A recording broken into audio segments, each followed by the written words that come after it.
it's perfectly true that it is a moment where you need to have that discussion. Welcome to Sussex Side Eyes. Tonight, the palace is in shock. Princess Anne has invoked an ancient royal protocol directly against Queen Camilla's title. Sources say a midnight showdown at Windsor ended with a secret vote that could strip Camilla of her crown. King Charles is caught between sister and wife, and the monarchy faces a crisis not seen in decades. Stay tuned, because what just happened inside the palace will change the royal family forever. Palace officials are on edge tonight, as a constitutional storm unlike any in living memory sweeps through Buckingham Palace. Princess Anne, the only daughter of the late Queen Elizabeth II, has invoked a rarely used and little-known protocol designed to safeguard the crown in moments of peril. This sudden move targets none other than Queen Camilla's title, shaking the House of Windsor to its foundations and igniting a crisis that echoes the abdication turmoil of 1936. Reports confirm the action was triggered in the dead of night. At precisely 12:07 a.m., the office of the Princess Royal issued an official notification declaring her invocation of the ancient safeguard. Senior aides described the atmosphere as managed chaos. Telephones rang without pause, private secretaries were pulled from their beds, and within the hour, royal protection officers were dispatched to summon family members to Windsor Castle for what was described as an emergency council. The protocol in question is an obscure mechanism buried deep within the monarchy's constitutional framework. Designed as a last resort failsafe, it grants a senior royal the right to demand an extraordinary council vote if the crown itself is perceived to be under threat. Palace historians note it has been mentioned only in dusty records and was assumed never to see the light of day again. Yet tonight, it has been activated by the Princess Royal herself. Sources close to Anne's household insist this is not about rivalry or bitterness. Instead, they emphasize her sense of duty. This is not personal, one insider explained. This is institutional survival. Observers recall that Princess Anne has long embodied a philosophy of loyalty to the institution above all else. Her demeanor is described as calm, detached, but unwavering, a style that mirrors her late mother's steel-like resolve. Behind her decision lies a discovery that has left even seasoned royal watchers stunned. According to multiple palace officials, Anne recently received a sealed envelope from the Royal Archives at Windsor. The envelope bore the unmistakable personal emblem of Queen Elizabeth II, a seal used only for matters of the highest consequence. Inside, Anne found a letter written in her mother's hand, stark in tone and stripped of maternal warmth. The letter, described by one source as chillingly clear, issued an admonition: the integrity of the crown must be protected at all costs. Though it did not explicitly mention Camilla, its timing and delivery were unmistakable. The late Queen, it appears, had left behind a contingency plan, a safeguard to be triggered should the monarchy's dignity or survival be compromised. Upon reading the message, Anne began to reassess recent developments.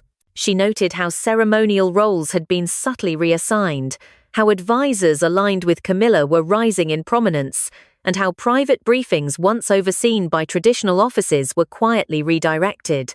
What seemed, at first glance, minor changes began to form a pattern, a gradual but deliberate shift of influence toward the Queen Consort. One palace observer described it as a web spun strand by strand until the structure of power itself began to tilt. For Anne, whose memory of royal procedure is unmatched, these moves represented something more than coincidence. Combined with her mother's warning, they painted a portrait of a monarchy at risk of transformation into something unrecognizable. At Balmoral, years earlier, the late Queen had walked with her daughter and quietly remarked, "The future must remain untarnished." At the time, Anne interpreted it as a general reflection, but the rediscovered letter reframed the moment as a command. Tonight, that memory became a directive. Act if the integrity of the crown was ever endangered. As the palace scrambled in the wake of Anne's midnight move, speculation spread rapidly among junior staff. Whispers filled the corridors. What exactly had Camilla done to prompt such a reaction? Some suggested a breach of trust. Others spoke of political maneuvering. What is now clearer, according to sources aligned with Anne, is that a dossier of evidence had been compiled over many months, charting what they call a shadow consolidation of power. This dossier alleges that Queen Camilla used her charitable networks and public patronages to extend influence beyond the ceremonial role of consort. Advisors loyal to her were reportedly attending private strategic sessions. Invitations to high-profile galas were said to be designed not just for diplomacy, but to build alliances with media owners, donors, and local leaders capable of shaping opinion. The picture painted is not of a supportive partner, but of a figure cultivating a parallel court. Princess Anne is said to have tolerated much of this in silence, but a confidential memo, accidentally sent to a staff member in her orbit, changed everything. The document reportedly outlined a plan to secure Camilla's long-term dominance, extending beyond King Charles's reign and directly challenging the position of the Prince and Princess of Wales. For Anne, this was proof enough. Quiet diplomacy was no longer an option. Tonight, Windsor Castle has become the center of gravity for this unfolding crisis. Motorcades arrived under cover of darkness. Senior aides rushed through corridors with files clutched in hand. Inside, the family prepares for an emergency session unlike any in modern royal history. At stake is more than a title. It is the question of whether tradition and succession will hold, or whether a new power structure will take root under Queen Camilla's shadow. And as this unprecedented chapter begins, one fact is clear. Princess Anne, guided by her mother's final words, has forced the crown into a reckoning that will reverberate far beyond the palace walls. The hours that followed Princess Anne's midnight declaration unfolded with a tension that palace officials say they will never forget. Windsor Castle, chosen as the site of the emergency council, became the nucleus of royal activity before dawn. Drivers ferried senior family members under tight security. Lights burned in offices that usually stood dark. Courtiers described the scene as both frantic and eerily quiet, every movement purposeful, every whisper laden with anticipation. Junior staff, huddled in corners, exchanged hushed theories. Some spoke of betrayal, others of secret maneuvers that might have crossed invisible boundaries. What had Camilla done to provoke such an extraordinary response? Rumors pointed to subtle abuses of authority, to the quiet redirection of power that Princess Anne could no longer ignore. Confirmations soon arrived. Sources aligned with Anne revealed that the immediate trigger had been the discovery of her mother's letter. But the deeper context was months of accumulated evidence. Advisors loyal to Camilla had, over time, shifted the balance of royal operations. Engagements once handled by the Prince and Princess of Wales were reassigned. Traditional ceremonies were reorganized to place Camilla in central roles. And most strikingly, her network of charities had become a platform for building alliances with influential figures outside the palace gates. One disillusioned courtier described it as a competing court. While the public saw Camilla as a cheerful consort, behind the scenes, a new power center appeared to be taking shape. Princess Anne's team, alarmed, compiled the dossier now circulating in Windsor's inner rooms. In their view, this was not support for Charles. It was preparation for a future in which Camilla's influence would outlast even the king's reign. The crisis came to a head during a private family supper at Windsor. Intended as a demonstration of unity, it instead became the stage for a confrontation that insiders now call the Windsor Showdown. Staff present in adjoining rooms reported that the atmosphere shifted in an instant. What began as polite conversation about upcoming engagements turned into a decisive clash. Princess Anne's voice, calm but unyielding, cut through the room. She accused Queen Camilla of deliberately undermining the line of succession, of constructing a power base that rivaled the authority of Prince William. Her words, delivered in the presence of the king, were described as like steel drawn across glass. Camilla's response was swift. Without raising her tone, she framed herself as a stabilizing figure, a partner working to preserve the monarchy during turbulent times. Observers noted that her gaze fixed on Anne carried not just defiance, but challenge. She did not deny the accusations directly. Instead, she reframed them, portraying herself as indispensable. At the head of the table, King Charles sat in visible distress. Witnesses recalled his hands gripping the silverware, his eyes darting between sister and wife. He faced the impossible: defend his wife and risk alienating both Anne and William, or support Anne and shatter his marriage in public. The tension broke when Anne delivered her final words. "This is not about you, Camilla. This is about the crown. It will endure with or without your presence." With that, she pushed back her chair and left the table, an act almost unheard of in royal etiquette. Departing in the presence of the monarch is considered a grave breach of decorum. For Anne, it was deliberate. It was her declaration of war, quiet yet undeniable. The fallout was immediate. Charles withdrew to his private chambers, torn between his personal devotion and his duty as sovereign. Insiders reported his agony. Choosing Camilla would fracture his bond with Anne and the future king. Choosing Anne would devastate his marriage. His aides advised against delay. Any hesitation, they warned, would be seen by the press as weakness. And as dawn broke, the media machine was already mobilizing. Television networks seized on the story, dubbing it the War of Windsor. Analysts filled the airwaves, dissecting every gesture, every word. Public opinion fractured sharply. Supporters of Camilla hailed her loyalty to Charles and painted her as the victim of outdated prejudice. Online hashtags such as #StandWithCamilla surged in popularity. But Princess Anne, too, commanded immense support. Admirers lauded her as the guardian of her mother's legacy, a defender of tradition against opportunism. For them, Anne's resolve represented the last line of defense for the dignity of the monarchy. Protests erupted outside palace gates, split between placards declaring "Camilla is our queen" and banners demanding "Protect the crown, respect the line." The crisis spilled beyond Britain's shores. Leaders of Commonwealth realms voiced unease, warning of instability. In Canada, Australia, and New Zealand, Republican movements seized on the moment, arguing that the monarchy was too fragile and divided to remain relevant. For the first time in years, questions of allegiance to the crown resurfaced across continents. As these ripples spread, Windsor Castle prepared for the most consequential council in generations. Under the rules of the ancient protocol, the process was rigid. Senior royals would hear arguments, reflect, and cast a secret, binding vote. Abstention was forbidden. The stakes were clear. Queen Camilla's title, and perhaps the very credibility of King Charles's reign. Princess Anne prepared her case with meticulous care. She carried her mother's letter, the confidential memo, and the compiled dossier. Her words would not be fiery, they would be precise, deliberate, undeniable.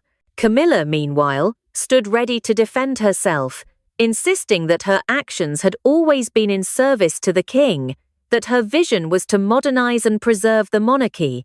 And so, as history bore down upon the gilded halls of Windsor, the royal family braced itself for judgment. For some, it was a fight over titles. For others, it was a battle for the soul of the monarchy. The outcome, when it came, would redefine the crown itself.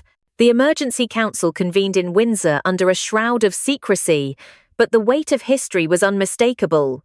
Behind closed doors, senior royals gathered around a long oak table.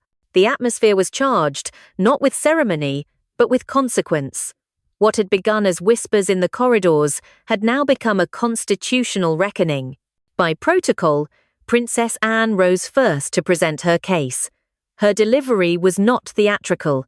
It was deliberate, steady, and precise. She laid out what she called a pattern of overreach, citing months of small but systematic moves that, in her assessment, amounted to the quiet construction of a rival power base. She referenced the confidential memo intercepted by her aides, the sudden prominence of advisors loyal to Camilla, and the redirection of ceremonial duties away from Prince William. The most powerful moment came when she produced her mother's letter. Those who have since been briefed described the room falling into silence. The late Queen's handwriting, known intimately to all present, carried with it the force of memory and authority. The message was blunt. The dignity of the crown must be protected, even from within. It was, Anne argued, her mother's voice speaking beyond the grave, a directive that left her no choice but to act. Camilla followed with her defense. Her tone was measured, at times almost conciliatory. She insisted that her efforts were aimed solely at supporting the king. She framed her initiatives as reforms, attempts to modernize a monarchy that might otherwise appear distant or outdated. To her supporters, she was not subverting tradition but saving it. "I have stood by His Majesty for decades," she reportedly said. "Everything I have done for him." Yet even as she spoke, the division in the room was clear. Those aligned with Anne saw calculated maneuvering. Those sympathetic to Camilla saw ambition recast as loyalty. King Charles himself sat silent, visibly strained, unable to intervene. Observers described him as a man torn between love and duty, forced to watch the most intimate fracture of his family play out in official form. The voting process was stark. Each royal present was required to cast a ballot. No abstentions were permitted. When the count was complete, the result was close, but decisive. The council accepted Princess Anne's motion. Queen Camilla would be stripped of her title. Gasps echoed through the chamber. For some, it was a moment of vindication. For others, disbelief. Camilla's expression remained composed, almost serene. She rose, nodded slightly, and departed without a word. Witnesses recalled the silence that followed her exit, an absence that felt heavier than any outburst. King Charles, bound by the council's decision, issued a brief, formal statement. He acknowledged the outcome and pledged to respect the institution's rules, but his demeanor betrayed the toll. This was not only the public loss of his wife's title, it was the humiliation of a sovereign forced to preside over it. And yet, the night's revelations were not over. As officials processed the council's verdict, a second sealed document from the late Queen was brought forward. Unlike the personal letter Anne had received, this was a formal instruction, signed and reviewed within the monarchy's legal framework. Its contents confirmed what Anne had long suspected. The decree stated that Camilla's status as Queen Consort was conditional and temporary, granted only on the understanding that her conduct upheld the dignity of the crown. It explicitly allowed for review by a council of senior royals in the event of a constitutional dispute.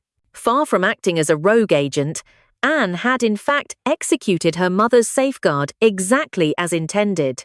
The impact was immediate and devastating.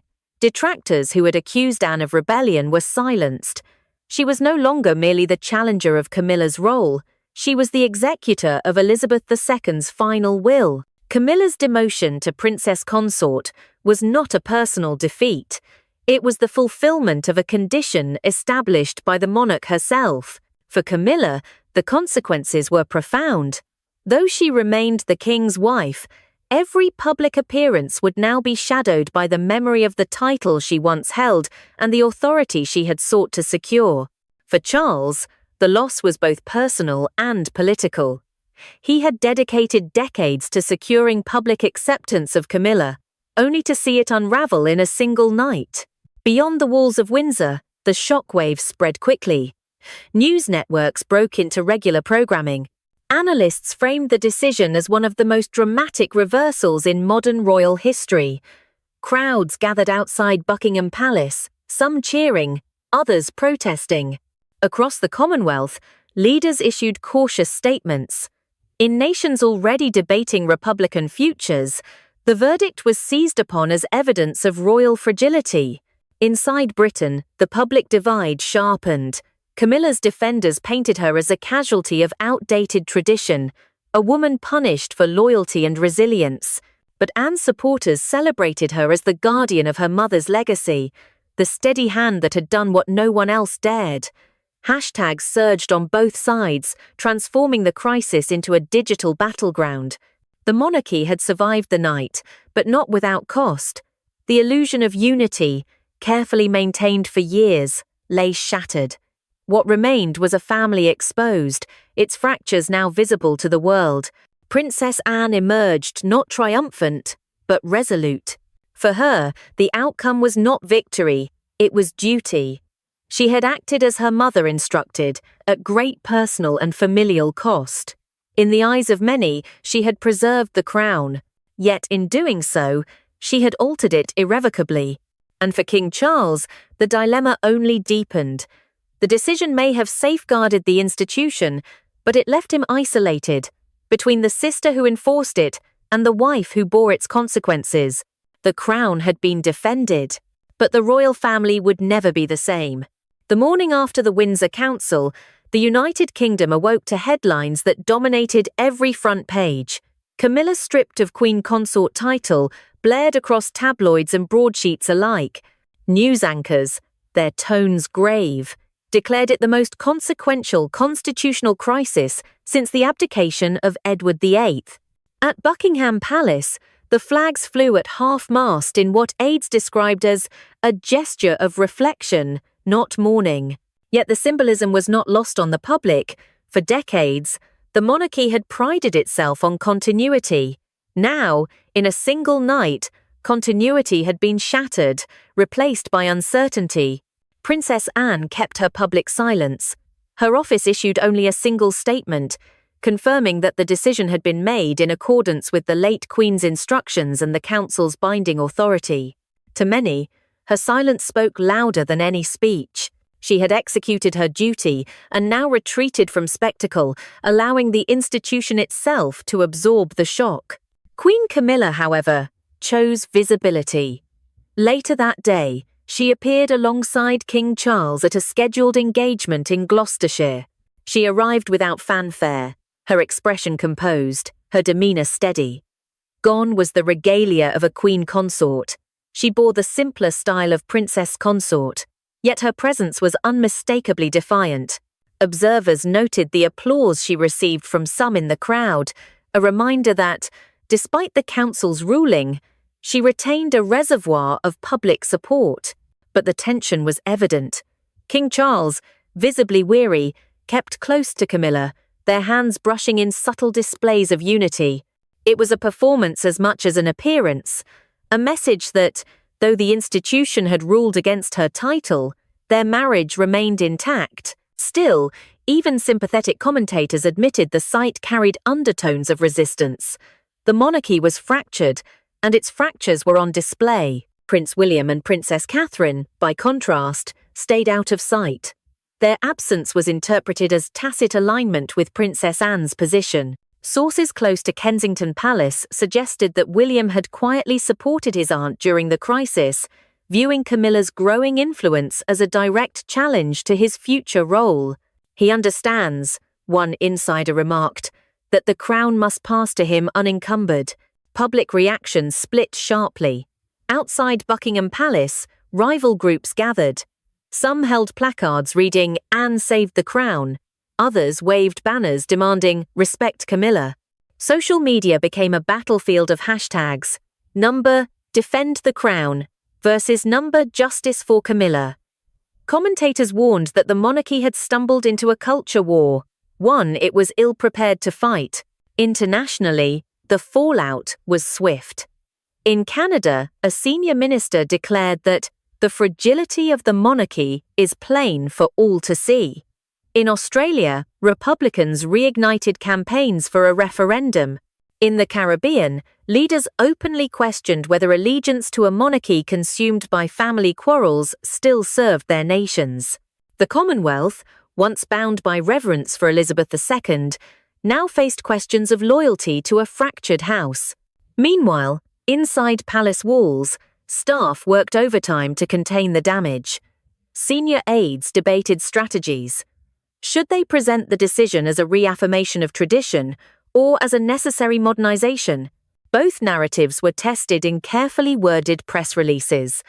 Neither seemed to satisfy the public fully. The monarchy had lost control of its own story. Privately, King Charles's anguish deepened.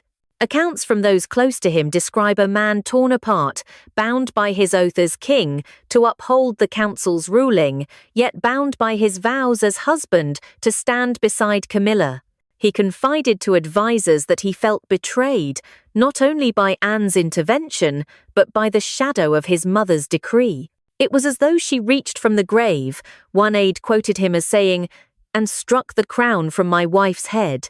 For Princess Anne, the personal toll was also severe.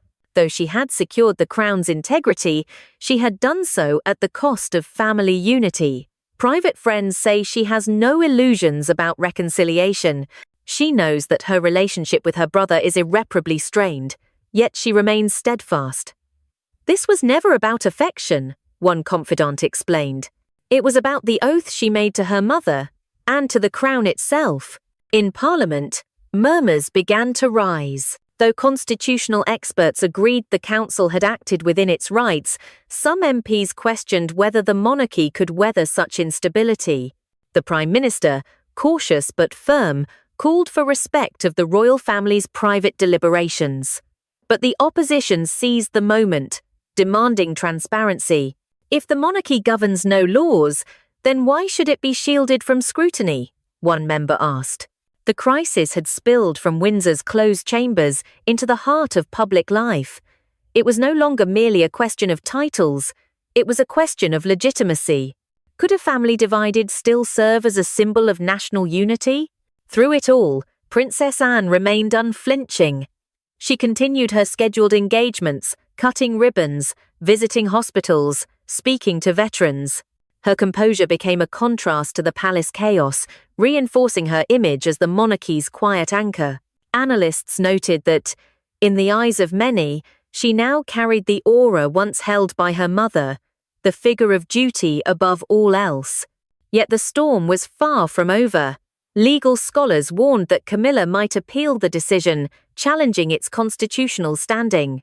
Others speculated that King Charles might seek to reassert her title through an unprecedented royal decree, defying the council's authority. Such a move, experts cautioned, would provoke a constitutional showdown of historic proportions. As Britain settled into the uneasy days after the council, one reality became unavoidable. The monarchy, long shielded by ceremony and tradition, now stood exposed as a family divided, its fractures raw and undeniable. The crown had survived the night, but its future hung in the balance. And as the world watched, one question grew louder.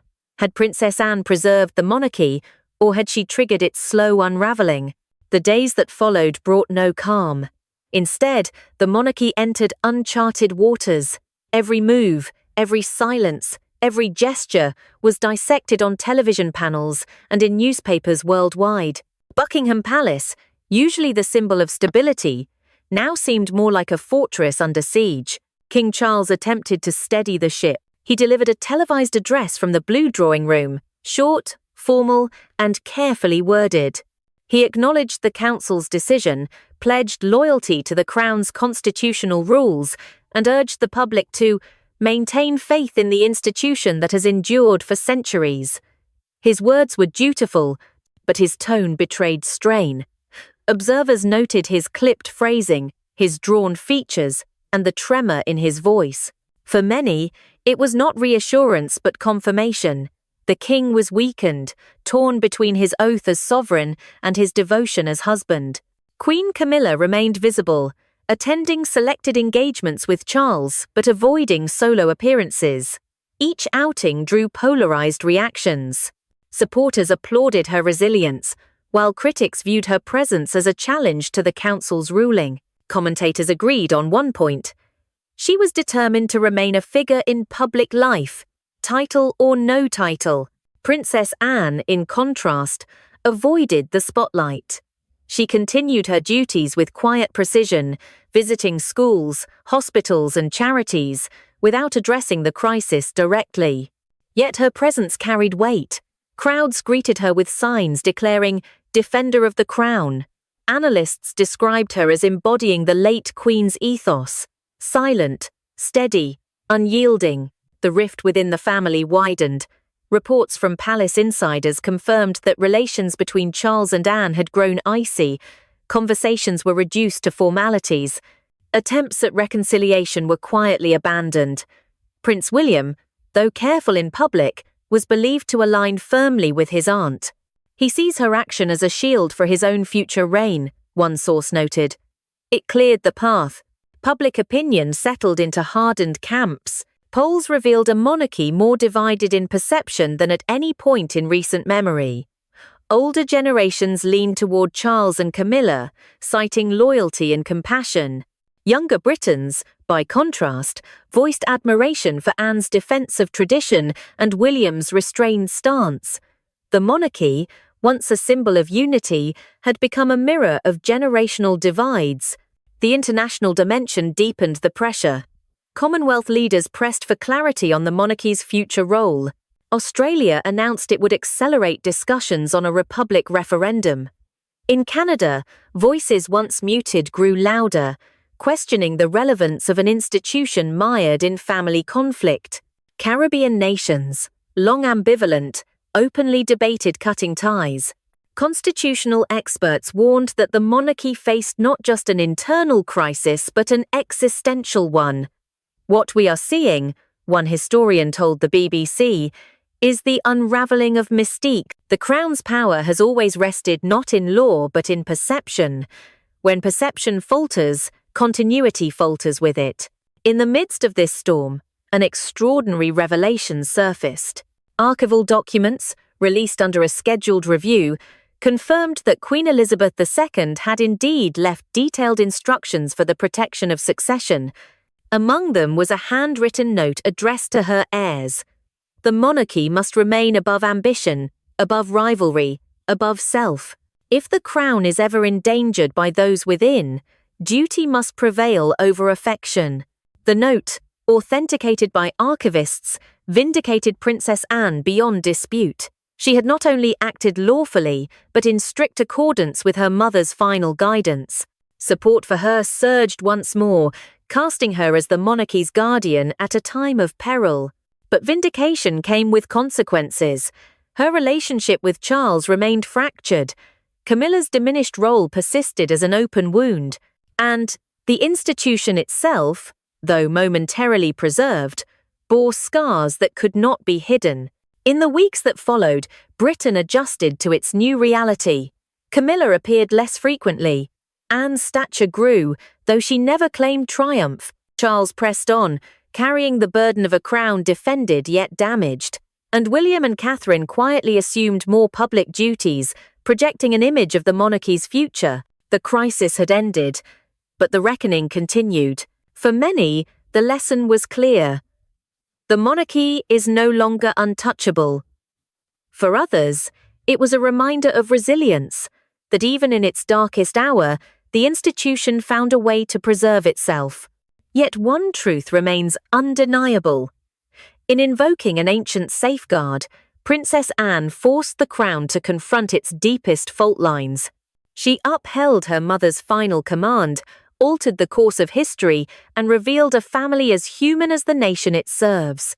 The palace may tremble, the public may divide, the Commonwealth may question, but the crown endures, changed, scarred, and forever marked by the night. A daughter answered her mother's call to protect it.